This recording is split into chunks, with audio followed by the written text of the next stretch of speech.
मैं अविनाश राय खन्ना भारतीय जनता पार्टी का राष्ट्रीय उपाध्यक्ष हूँ। और जो कोरोना की जो बीमारी फैली है, इसके कारण हम रोज़ अखबारों में पढ़ते हैं, कुछ टीवी पे देखते हैं कि जो कोरोना से डेथ होती है उसके बाद उनके परिवारों में एक बहुत ज़बरदस्त वहम है, बहुत मिसकंसेप्शन है कि कोरोना के जो डेथ हुई है उसको लोग बॉडी लेने से इनकार करते हैं और फिर जलाने के लिए भी इनकार करते हैं। ऐसी एक घटना पंजाब में अमृतसर में हुई, जब जथेदार निर्मल सिंह जी, जिनको इवन गांव के लोगों ने उनको दाह संस्कार के लिए जगह भी नहीं दी। कल जलंधर में भी एक ऐसा केस हुआ, तो एक चिंता हुई। और मैं आप सबको इस चैनल के द्वारा एक संदेश देना चाहता हूं कि government of India, ministry of health and family welfare ने ये एक गाइडलाइंस निकाली है, जिसका मकसद है guidelines on dead body management. मैं लंबी बात ना करता हुआ, जो आज का विषय है जिसके लिए जनता में वहम है, मैं उसके लिए ही बात करूंगा। इस गाइडलाइंस में लिखा है कि at the real ground, cremation ground में क्या होना चाहिए, उसके बारे में इस 11वें पॉइंट पे दिया गया है। सबसे पहले ये बात कही गई है कि जो लोग क्रिमेशन ग्राउंड में रहते हैं, जो असिस्ट करते हैं बॉडी को क्रिमेट करने के लिए, पहले उनको सेंसिटाइज किया जाना चाहिए कि इस कोरोना पेशेंट अगर कोई डेड बॉडी आती है उससे उनको घबराने की ज़रूरत नहीं है, कोई एडिशनल रिस्क उनके लिए नहीं है।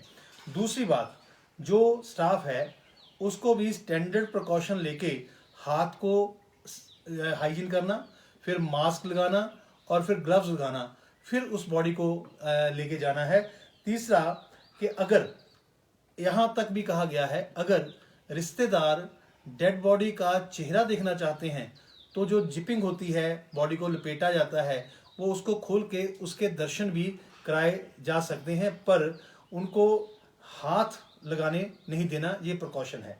बाकी अगर कोई धार्मिक रीति रिवाज करना है तो उसके लिए भी इसमें लिखा गया है कि बॉडी को टच किए बिना वो रीति रिवाज भी हम लोग कर सकते हैं। इसके लिए प्रिकॉशन है वो है कि बॉडी को नहाना नहीं। कई लोग उसमें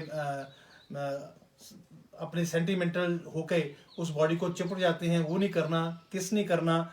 और बॉडी को जो है वो बाथिंग, किसिंग, हगिंग, इसके लिए बस परमिशन है।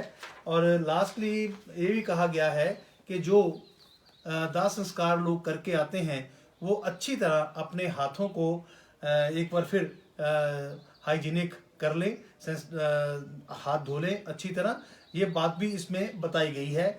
और एक बात ये भी कही गई है कि जो एशेस होती हैं बॉडी क्रिमेट होने के बाद, जब बॉडी जला दी जाती है, उसके बाद जैसे हमारा रिवाज है कि हम अस्थियों को इकट्ठा करते हैं, उसके लिए भी कोई प्रोहिबिशन नहीं है, कोई रिस्क नहीं है, ऐसा कहा गया है। एक अगला प्रिकॉशन जो कहा गया है वो कहा गया है कि वहाँ पर गैदरिंग जो है वो ज़्यादा नहीं होनी चाहिए, क्योंकि कम्युनिटी डिस्टेंस का हमने, सोशल डिस्टेंस का हमने एक संदेश दिया है देश के प्रधानमंत्री ने, उसको मेंटेन करने के लिए भी जो क्रिमेशन ग्राउंड है उस पर ज़्यादा जनता इकट्ठी नहीं होनी चाहिए। तो ये प्रिकॉशन है, इससे साफ जाहिर होता है कि डेड बॉडी को क्रिमेट करने के लिए, शमशान भूमि में जो रस्म रवाज करने के लिए, ऐसे मन से अपने वहम निकाल देने चाहिए। जो प्रिकॉशन बताए गए हैं उसको मानना चाहिए। इतनी बात मैं आप सबसे कहना चाहता हूँ।